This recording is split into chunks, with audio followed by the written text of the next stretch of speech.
Hello students. So in this class we are going to see the chapter number 2, that is unit 2, quantum mechanical model of atom. That is quantum mechanical model of an atom.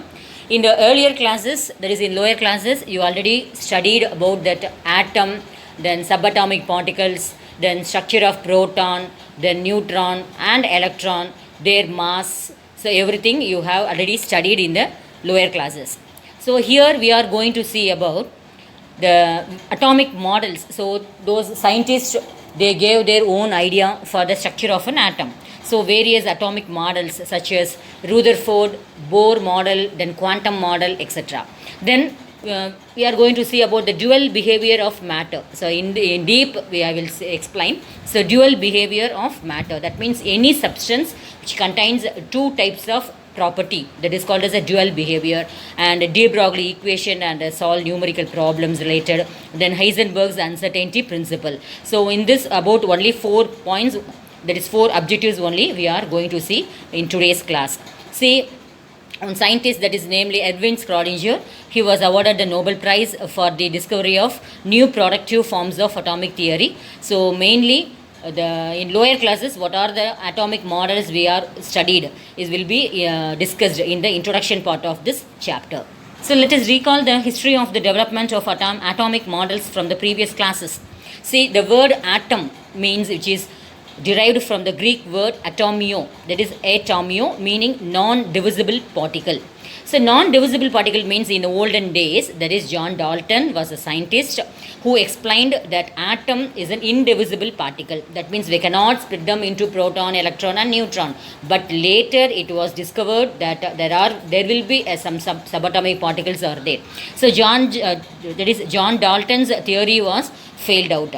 Then second scientist, that is called as J.J. Thomson, he introduced the cathode ray experiment, revealed that atoms consist of negatively charged particles called as electrons, and the positively charged that is proton is looking like a spear, and the seeds which are embedded inside the like a guava fruit. ஒரு கோவா ஃப்ரூட்லேயோ இல்லை ஒரு water மெலன்லேயோ எப்படி ஒரு flush part ஃபுல்லுமே நம்ம வந்து considered as a positive sphere அப்படின்னு சொன்னோம் அப்படின்னா, அதுக்குள்ளே இருக்கக்கூடிய சீட்ஸ் தான் என்ன அப்படின்னா some electrons which will be embedded, அது அங்கங்கே ப்ரெசென்ட் ஆகிருக்கும். ஆனால் இவரால் he can't explain the electroneutrality of an atom, அதாவது இத்தனை நம்பர் ஆஃப் ப்ரோட்டான்ஸ் இத்தனை நம்பர் ஆஃப் எலக்ட்ரான்ஸ் அப்படிங்கிறது இவரால் எக்ஸ்பிளைன் பண்ண முடியல. ஸோ ஜஸ்ட் அப்படியே ஒரு சப்ஸ்டன்ஸ் வந்து தட் இஸ் ஒரு proton is looking like a sphere மாதிரி இருக்குது, அதுக்குள்ளே எலக்ட்ரான்ஸ் வந்து எம்படாயிருக்கு அப்படின்னு சொல்லி சொன்னது தான் யார், தட் இஸ் J.J. தாம்சன்ஸோட ஐடியா. பட் லேட்டர் அது எல்லாமே ஃபெயில் அவுட் ஆச்சு. So next scientist, that is Rutherford only, he came and he conducted one experiment that is called as alpha ray scattering experiment. இந்த எக்ஸ்பெரிமெண்ட்டில் என்ன அப்படின்னு சொல்லி பார்த்தோம் அப்படின்னா, ஒரு கோல்டு ஃபாயில் ஒன்று சென்டரில் ஒன்று வச்சுருக்கிறாங்க, தட் இஸ் கோல்டரால் ஆனால் ஒரு சின்ன தின் ஃபாயில் மாதிரி ஒன்று வச்சுருக்கிறோம். அந்த கோல்டு ஃபாயிலில் ஒரு ஃபாஸ்ட் மூவிங், தட் இஸ் ஒரு fast moving alpha particle. We know alpha particle அப்படின்னாலே it's a positive charged particle. Okay, alpha particle means என்னது, ஒரு பாசிட்டிவ் சார்ஜ்டு பார்ட்டிக்கல். அதை வந்து நம்ம எதோட பொம்பேட் பண்ண போகிறோம் அப்படின்னா அந்த தின் கோல்டு ஃபாயிலோட பொம்பேட் பண்ண போகிறோம். ஸோ இதுதான் அவர் கண்டக்ட் பண்ணக்கூடிய எக்ஸ்பெரிமெண்ட்ஸ்.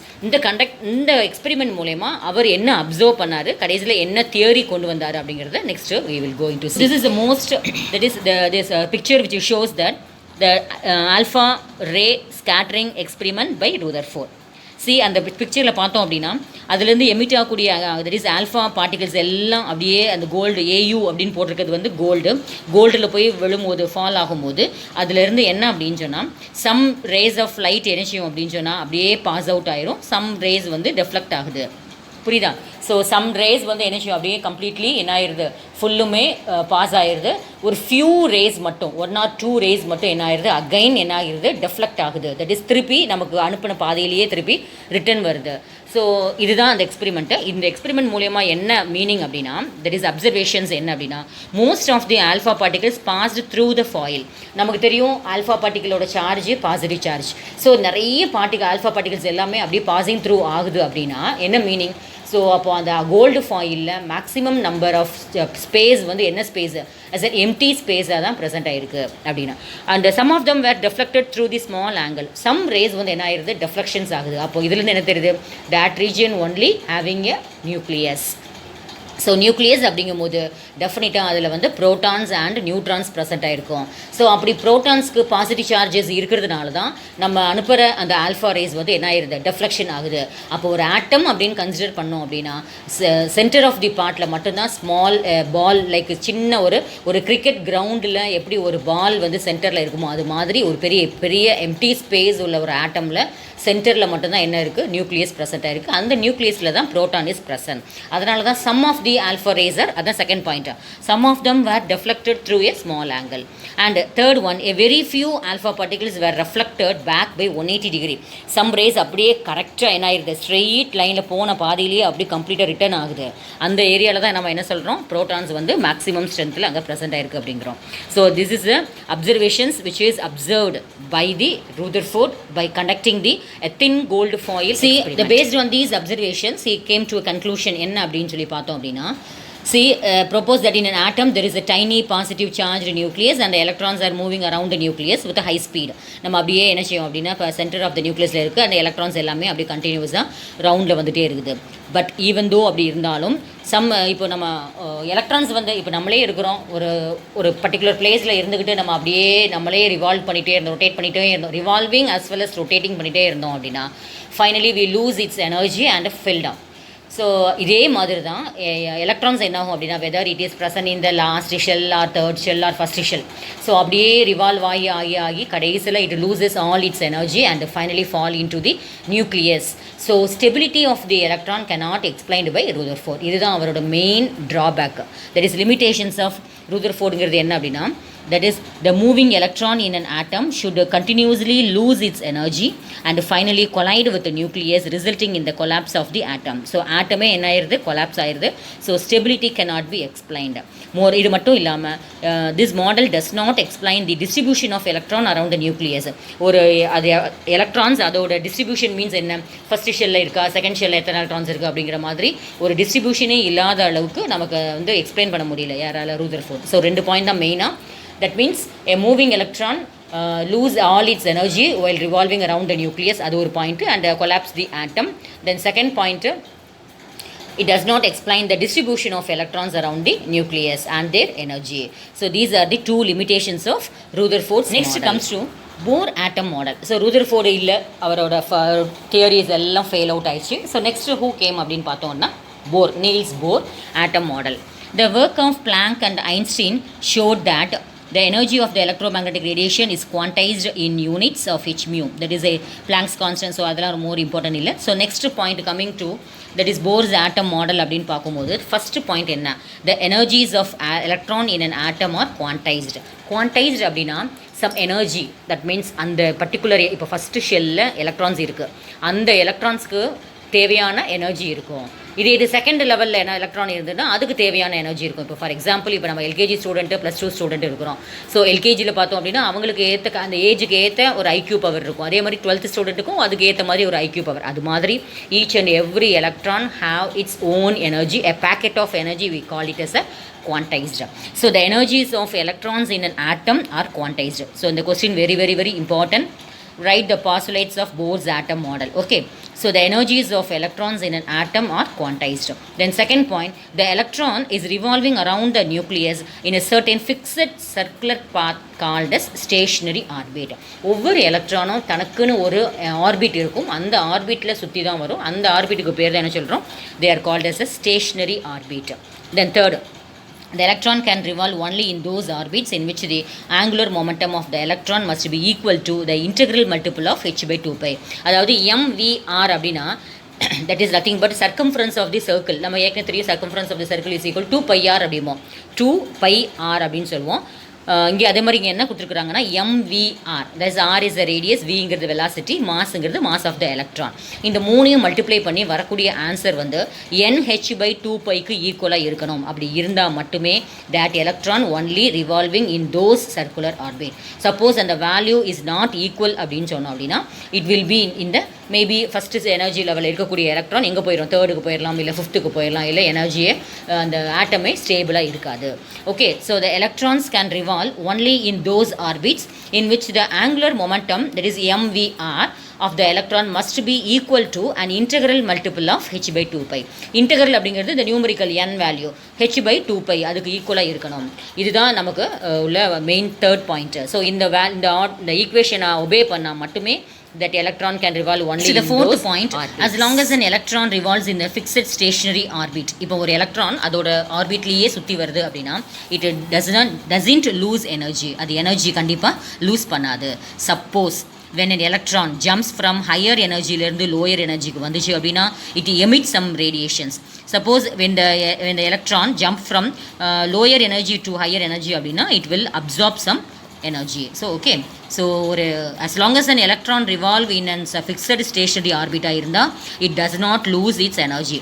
ஆனால் அதே ஒரு எலக்ட்ரான் ஹையர்லேருந்து லோயர் வரும்போது எமிட் பண்ணும். அதே இது லோயர்லேருந்து ஹையர் போகும்போது என்ன பண்ணும், எனர்ஜியை வந்து அப்சர்வ் பண்ணி தான் ஹையர் எனர்ஜி லெவலுக்கு போகுது. ஸோ இந்த ஃபஸ்ட் எக்ஸ்பிளைன் பண்ண அந்த 4 பாயிண்ட்ஸ் தான் என்ன அப்படின்னா போரோட atoms, that is the postulates of Bohr's atom. Now coming to, suppose if we apply Bohr's postulates to a hydrogen-like atom. Hydrogen-like atom அப்படின்னா இப்போ ஹைட்ரஜனுக்கு ஒன்லி 1 எலக்ட்ரான். அப்போ ஒரு எலக்ட்ரான் உள்ள ஸ்பீஷியஸ்க்கு பேர் தான் என்ன சொல்கிறோம், 1 எலக்ட்ரான் ஸ்பீஷியஸ் அப்படிமோ. எக்ஸாம்பிள் பாருங்கள், ஹெச் கண்டிப்பாக 1 எலக்ட்ரான். ஹீலியம் அட்டாமிக் நம்பரே 2 தான். ஸோ ஹீலியம் 2 அப்படிங்கும்போது ஹீலியம் ப்ளஸ்னா என்னது, ஒரு எலக்ட்ரான் லூஸ் பண்ணியிருக்கோம்.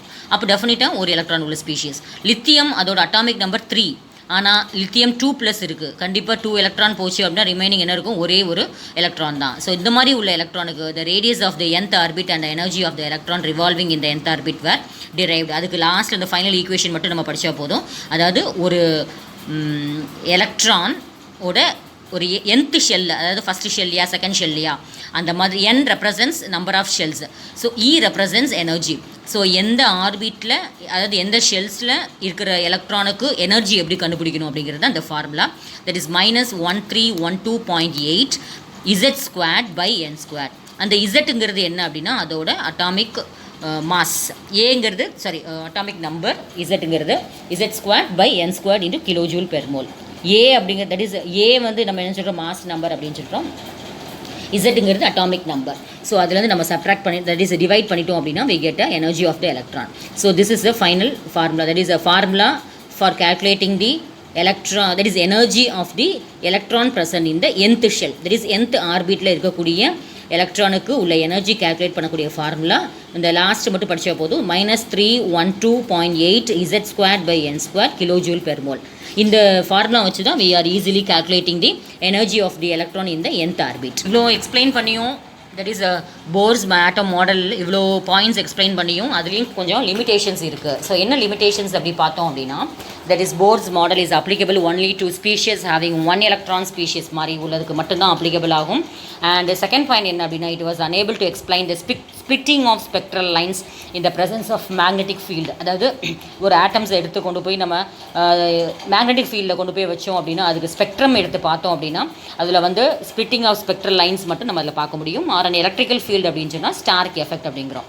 ஸோ இந்த பாயிண்ட் ஒரு லிமிடேஷனாக சொல்லலாம். And also Bohr's theory was unable to explain why the electron is restricted to revolve around the nucleus if it obey the NH/2π. அதாவது அந்த MVR = NH/2πன்னு சொன்னோம்ல, அந்த கண்டிஷனை ஒபே பண்ணால் தான் எலக்ட்ரான் வந்து ஆர்பிட்டில் சுற்றி வரும் அப்படின்னு சொல்லியிருக்கிறோம்.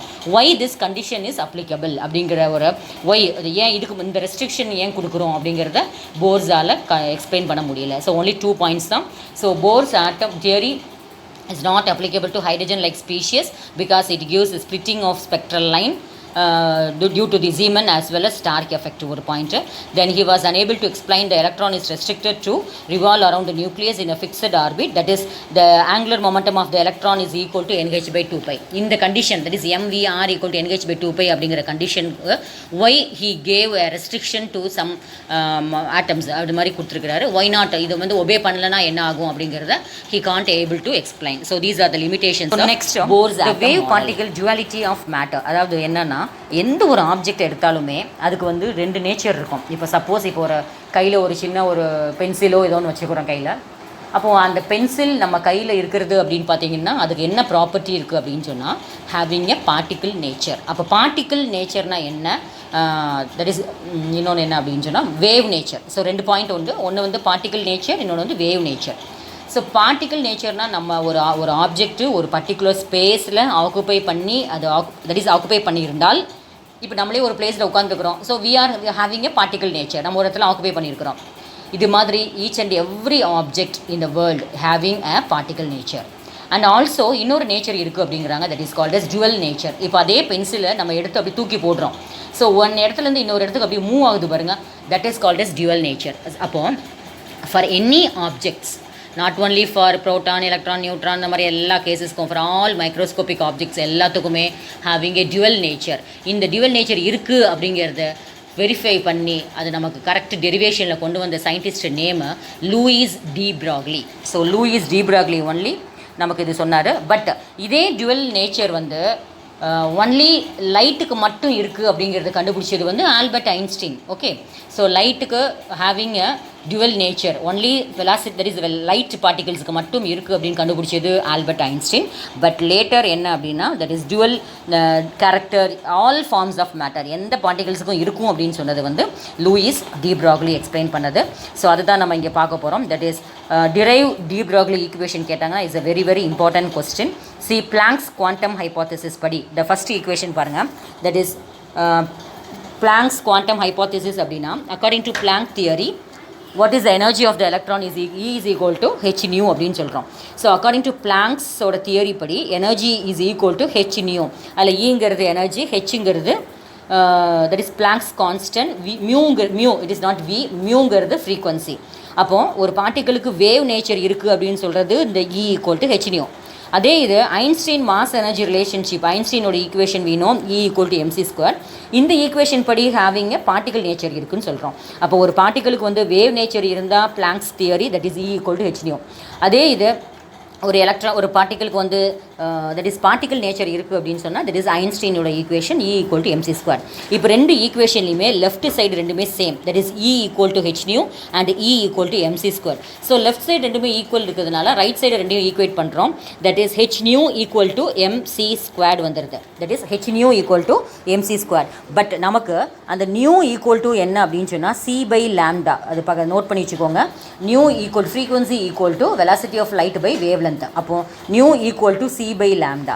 இந்த nu by c, nu equal to c by லேம்டாவை அந்த h nu equal to mc square ஈக்குவேஷனை சப்ஸ்டியூட் பண்ணிட்டோம் அப்படின்னா then we get hc by lambda equal to mc squared அப்படிங்கிறது வந்துடும். தட் இஸ் hc by lambda equal to mc squared அப்படின்னு. இப்போ hc by lambda equal to mc squared means அந்த cc நமக்கு என்ன ஆயிருது அப்படின்னா கேன்சல் ஆயிரும்.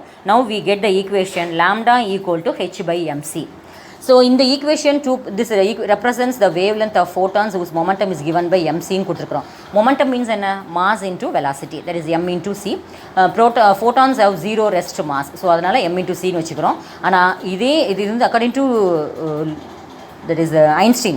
பட் அதே இது டி பிராக்லி என்ன சொல்கிறாரு, this not only for velocity of light but also for all the particles. So for a particle of matter with a mass m and moving velocity v, the equation can be written as எப்படி எழுதலாம், lambda equal to h by mv. So this is valid only for the particle travels at a speed much less than the speed of the light. So the speed of the light விட கம்மியாக இருக்கக்கூடிய பார்ட்டிகல்ஸுக்கு this equation is applicable. So லாஸ்ட்டில் D Broglie equation என்ன சொல்கிறாங்க, lambda equal to h by mv. This is the final relation for de Broglie. So முதல்ல என்ன சொன்னோம், திருப்பி ஜஸ்ட் ஒரு ரீகால் பண்ணுறோம். இ ஈக்குவல் டு ஹெச் நியூங்கிறது பிளாங்க்ஸோட equation, e equal to mc ஸ்கொயருங்கிறது ஐன்ஸ்டீனோட ஈக்குவேஷன். ரெண்டையும் இப்போ நம்ம ஈக்குவேட் பண்ணுறோம். அப்போ ஹெச் நியூஸ் ஈக்குவல் டு எம்சி ஸ்கொயர் வந்துடும். அதில் மியூஸ் equal to c by lambda substitute பண்ணிட்டோம் அப்படின்னா h c by lambda equal to mc square வந்துடும். Therefore lambda is equal to h by mc. So இந்த சிக்கு பதில் நம்ம என்னவும் யூஸ் பண்ணிக்கலாம், வின்னு யூஸ் பண்ணிக்கலாம், that is velocity of light. So lambda equal to h by mv. So this equation is called as de Broglie equation and it is valid only when the particle travels at a speed much less than the speed of light. So இந்த லைட்டோட ஸ்பீடை விட வேறு எந்த பார்ட்டிகளுக்கு வந்து speed travel பண்ணுமோ அதுக்கு மட்டும்தான் this one is applicable. So next the quantization of angular momentum and de Broglie concept. அதாவது என்னென்னா, ஒரு சர்க்கம்ஃபரன்ஸ், அதாவது ஒரு எலக்ட்ரான் அதோட ஒரிஜினல் பாத்தில் இன்னும் சர்க்குலர் பாத்தில் ரிவால்வ் ஆகணும் அப்படின்னா என்ன கண்டிஷன் அப்படின்னு பார்க்கும்போது, that is circumference of the orbit equal to n into lambda, that is 2 pi r equal to n lambda, அதில் 2πr equal to n into அந்த லேம்டாக்கு பதில் என்ன யூஸ் பண்ணுறாங்கன்னா h/mv. ஸோ இதை ரீஅரேஞ்ச் பண்ணோம் அப்படின்னா mvr ஈக்குவல் டு nh/2π. நம்ம already இதை பார்த்துருக்குறோம் இந்த ஃபார்முலாவை. mvr ஈக்குவல் டு nh/2πங்கிறது தான் is a relation that the above equation was already predicted by Bohr and also de Broglieயும் Bohr கான்செப்டோட அக்ரி பண்ணுறாரு அப்படிங்கிறதுக்கு ஒரு சின்ன ப்ரூஃப். ஓகேவா?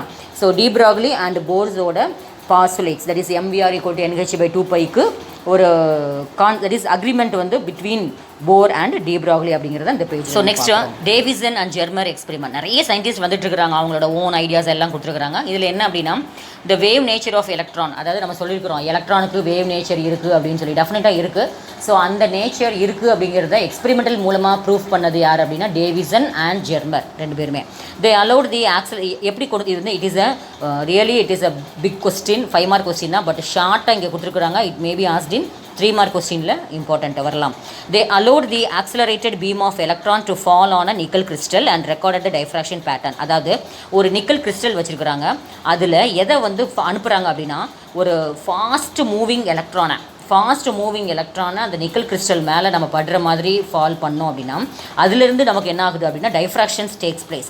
அந்த டைஃப்ராக்ஷன்ஸ் எல்லாத்தையும் கலெக்ட் பண்ணி நம்ம ஒரு ரெக்கார்ட் பண்ணி வச்சோம் அப்படின்னா அது எதுக்கு சிமிலராக இருக்குது அப்படின்னு பார்த்தோம் அப்படின்னா எக்ஸ்ரே டைஃப்ராக்ஷன் பேட்டர்னுக்கு சிமிலராக இருக்குது. புரியுதா? ஸோ அதாவது நிக்கல் கிறிஸ்டலில் நம்ம ஒரு ஃபாஸ்ட் மூவிங் ஆக்சலரேட்டட் எலக்ட்ரானை பாஸ் பண்ணும்போது அதில் சம் ரேஸ் வந்து டைஃப்ராக்ஷன் ஆகுது.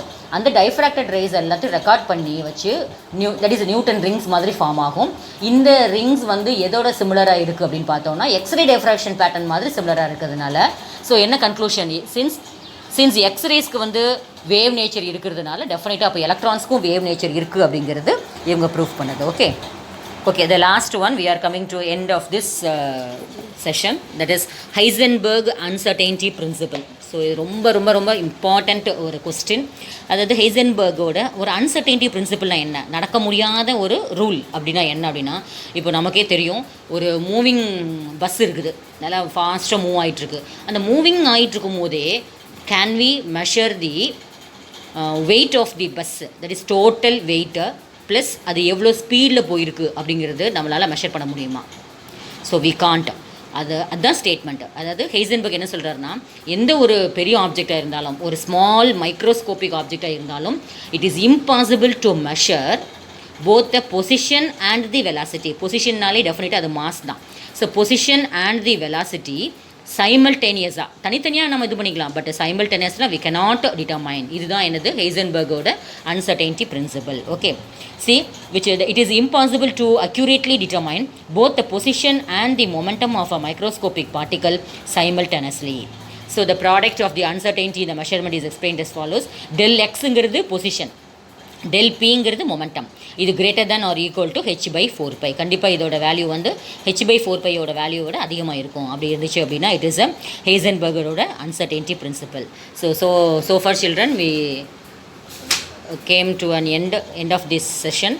தட் இஸ் என்னெல்லாம் பார்த்துருக்குறோம் அப்படின்னா Rutherford experiment, Bohr's atom model, அவரோட லிமிட்டேஷன்ஸ், தென் அப்படி பார்த்தோன்னா தென் இப்போ தட் இஸ் டி ப்ராக்லியோட வேவ் லென்த் டெரிவேஷன் பார்த்துருக்குறோம். தென் அந்த கண்டிஷன்ஸ் பார்த்தோம். Then Davisson Germer experiment, then Heisenberg's uncertainty principle. So thank you children.